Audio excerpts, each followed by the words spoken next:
Hello दोस्तों, welcome to civil वाले here. दोस्तों, मेरा नाम है अजय कुमार। मैं स्वागत करता हूं आपका सिविल वाले हियर यूट्यूब चैनल में। आज हम लोग पढ़ने वाले हैं सब्जेक्ट आरसीसी। आरसीसी किसका सब्जेक्ट है? सिविल इंजीनियरिंग का एक सब्जेक्ट है। ठीक है, तो बिना टाइम वेस्ट करते हुए शुरू करते हैं। ठीक है, इस लेक्चर में हम क्या क्या पढ़ने वाले हैं। ठीक है, ये आज इंट्रोडक्शन क्लास है आरसीसी की। तो इसमें हम क्या क्या टॉपिक पढ़ने वाले हैं, देखिए। आरसीसी के बारे में जानेंगे, सब्जेक्ट की इम्पोर्टेंस के बारे में जानेंगे, आरसीसी क्या होता है। ठीक है, उससे पहले हम पीसीसी पढ़ेंगे। सबसे पहले पीसीसी था, उस सब के बाद आरसीसी आया, तो इसके बारे में डिस्कशन करेंगे। कंक्रीट के बारे में डिस्कशन करेंगे, स्टील के बारे में डिस्कशन करेंगे, फिर ग्रेड ऑफ कंक्रीट के बारे में डिस्कस करेंगे और ग्रेड ऑफ स्टील के बारे में। ठीक है, और M20 FY 250 ये जो ऐसे ग्रेड होते हैं कंक्रीट के, स्टील के, इसमें M क्या है, 20 क्या है, FY क्या है, ये क्या है, तो इन सब का डिस्कशन इस क्लास में होने वाला है। ठीक है दोस्तों, बने रहिए वीडियो में लास्ट तक। ठीक है, शुरू करते हैं। सबसे पहले मैं बताना चाहूँगा आपको आरसीसी की फुल फॉर्म। आरसीसी की फुल फॉर्म होती है रीइंफोर्स सीमेंट कंक्रीट।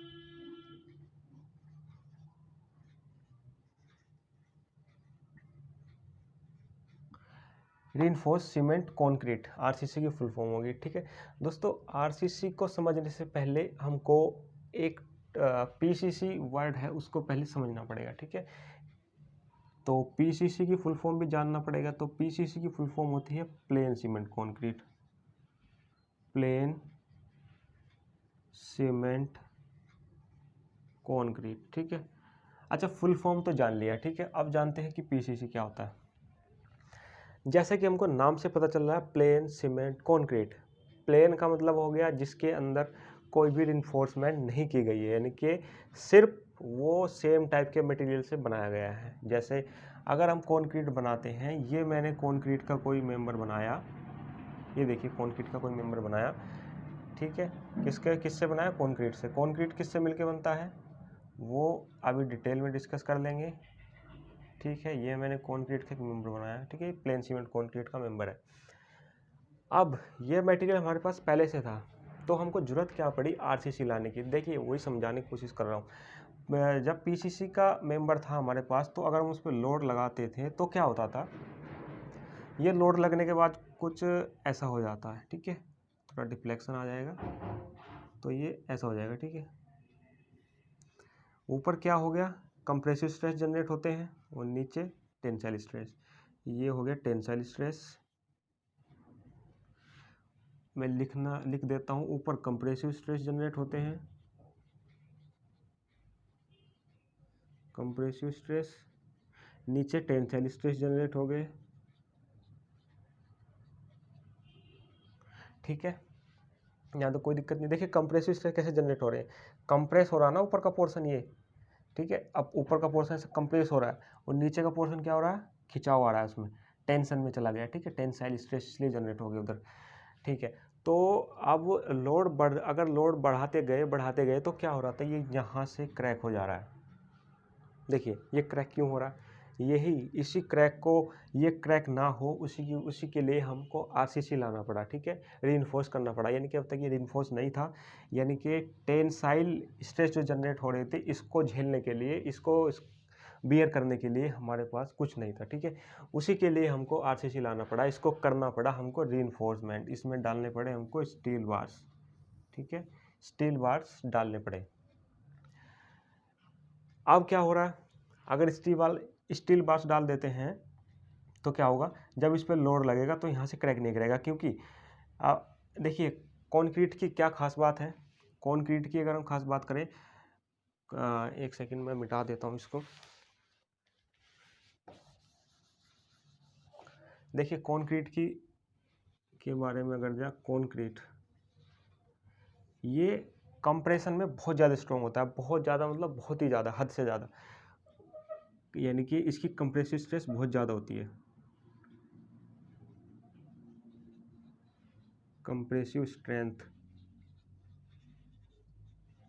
बहुत ज़्यादा होती है। ठीक है, लेकिन टेंसाइल में क्या होता है, टेंशन में क्या होता है, वीक होता है। ठीक है, अब कंप्रेसिव स्ट्रेस कौन बियर कर रहा है? कंक्रीट। टेंसाइल स्ट्रेस कौन बियर कर रहा है? स्टील। ठीक है, अब स्टील आ गया, स्टील कह रहा है कि अब टेंशन मत लो, टेंशन सारा कौन लेगा? स्टील लेगा। तो स्टील की जिम्मेदारी होगी टेंसाइल स्ट्रेंथ को बियर करने की। ठीक है, तो यहाँ तक आपको समझ में आ गया। ये था कि हमने आरसीसी क्यों आया। ठीक है, तो इतना था। ठीक है, अब चलते हैं आगे।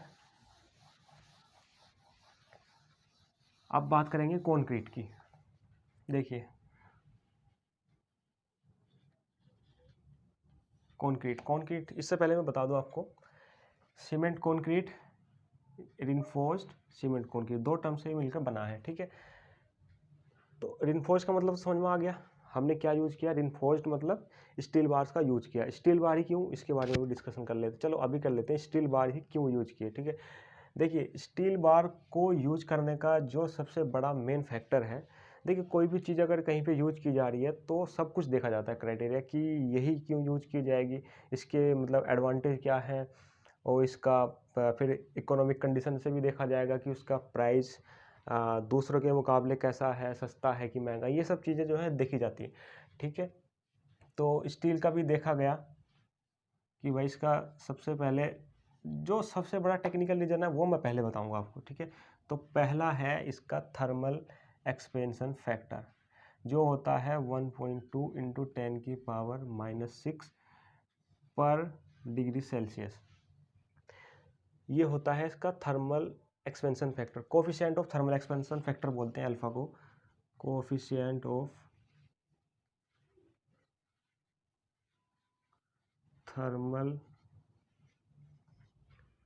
Expansion factor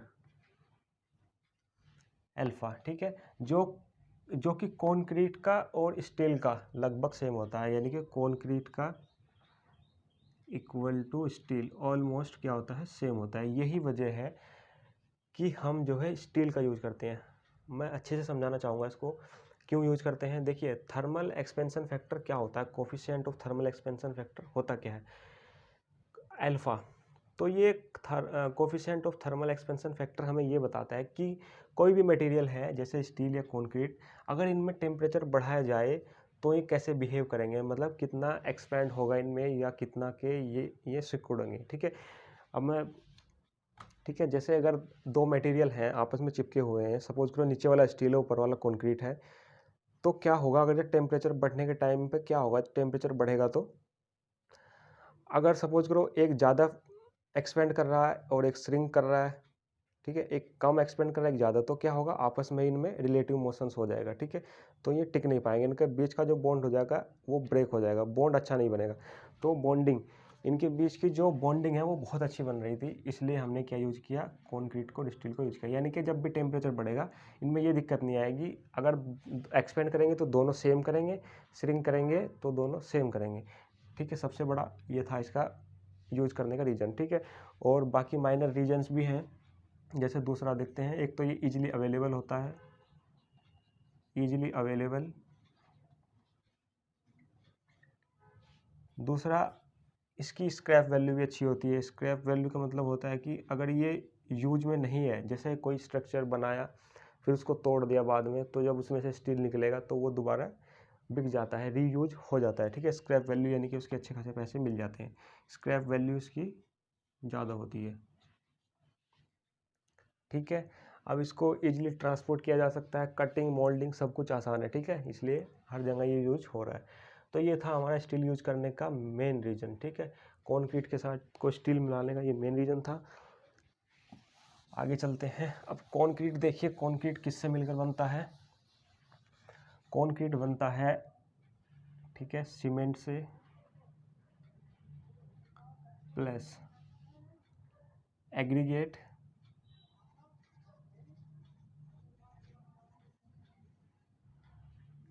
and water. Aggregate भी दो टाइप के होते हैं, पहला फाइन एग्रीगेट,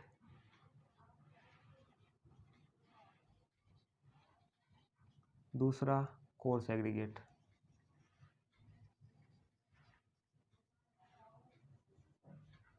ठीक है, फाइन एग्रीगेट क्या होता है?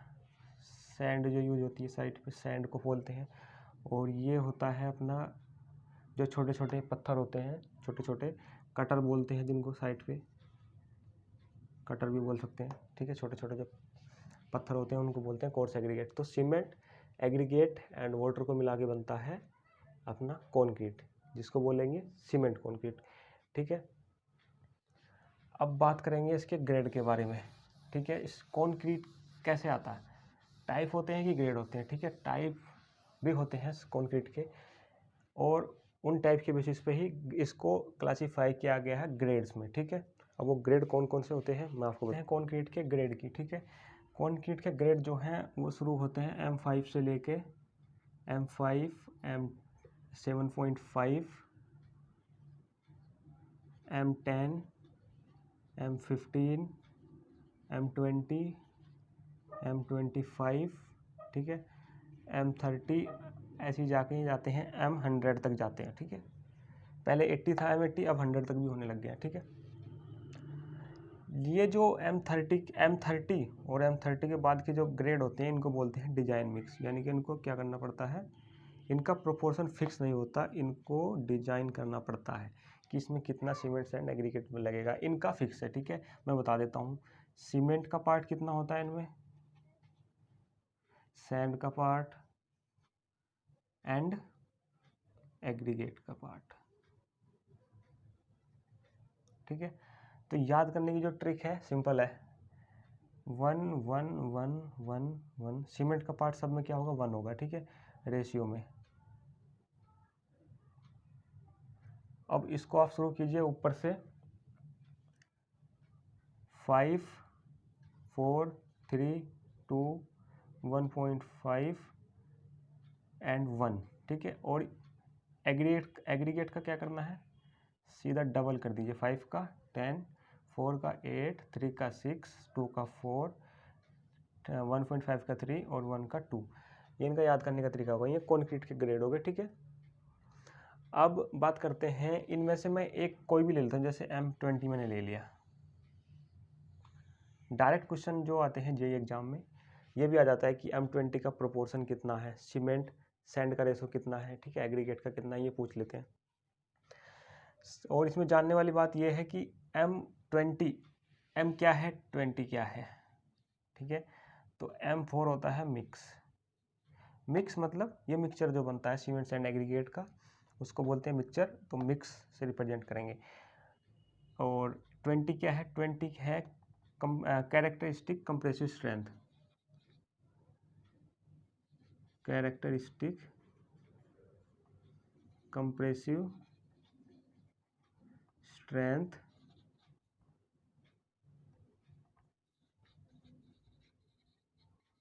आफ्टर 28 डेज ऑफ क्यूरिंग, ठीक है। 28 दिनों की क्यूरिंग के बाद जो स्ट्रेंथ आएगी M20 की, कितनी आएगी, 20 न्यूटन पर mm², ठीक है, समझ गए। ये स्ट्रेंथ कैसे आती है, कैसे डिटरमाइन करते हैं, ठीक है। तो हम क्या करते हैं, क्यूब बनाते हैं, किसका, कॉन्क्रीट का। M20 का जैसे हमने क्यूब बनाया, तो ऐसा एक क्यूब होता है, एक नहीं बहुत सारे क्यूब बनाते हैं। इसका डायमेंशन मैं बता देता हूँ, ये होता है 15 सेंटीमीटर बोल लो या 150 mm बोल लो, 150 mm, 150 mm, और ये वाली इसकी चौड़ाई भी 150 mm, 150 mm, 150 mm, 150 mm का क्यूब बनाते हैं, ठीक है। ऐसे बहुत सारे क्यूब बनाते हैं और 28 दिन के बाद उन पर लोड लगा के चेक करते हैं कि उनकी स्ट्रेंथ 20 आ रही कि नहीं। जिसकी 20 आ रही है, ठीक है, उसको पास कर देते हैं, जिसकी नहीं आ रही उसको फेल कर देते हैं। अच्छा, जैसे हम पास किसको करेंगे, फेल किसको करेंगे, इसका भी एक क्राइटेरिया होता है। जैसे हमने 100 क्यूब टेस्ट किए, ऐसे 100 क्यूब बनाए, उसमें से अगर 5 क्यूब 5%, यानी कि 5 से ज़्यादा नहीं होना चाहिए, 5 अगर फेल हो जाए, मतलब कि 20 से कम उनकी स्ट्रेंथ आ जाए तो चलेगा, लेकिन 5 से ज़्यादा क्यूब की 20 से कम स्ट्रेंथ नहीं आनी चाहिए, ठीक है। 5 की आ जाए तो चलेगा, 5 या 5 से कम। जैसे 100 क्यूब बनाए तो 100 की स्ट्रेंथ में लिख लेता हूँ इधर, ठीक है। जैसे पहले की आई 19.2, दूसरे की आई 19.4, तीसरे की आई 19.3, ठीक है, 19.6, और एक की आई 18। कितने हो गए? 1 2 3 4 5 हो गए, ठीक है। तो 5 की स्ट्रेंथ ये आ गई, और बाकी सब क्या है? 20 या 20 से ऊपर है, 20.1, 20.2, ठीक है। तो सिर्फ 5 देखो, 5 की क्या है? 20 से कम है, तो ये चल जाएगा, हम इसको कर देंगे पास। यानी कि 5% से ज़्यादा की स्ट्रेंथ जो है 20 से कम नहीं आनी चाहिए, ठीक है। इनका क्या करेंगे? ऐसे चेक कर लेंगे, ठीक है। तो अगला क्या है? अगला है अपना ग्रेड ऑफ कॉन्क्रीट के बारे में बात हो गई। अगला है ग्रेड ऑफ स्टील, ठीक है।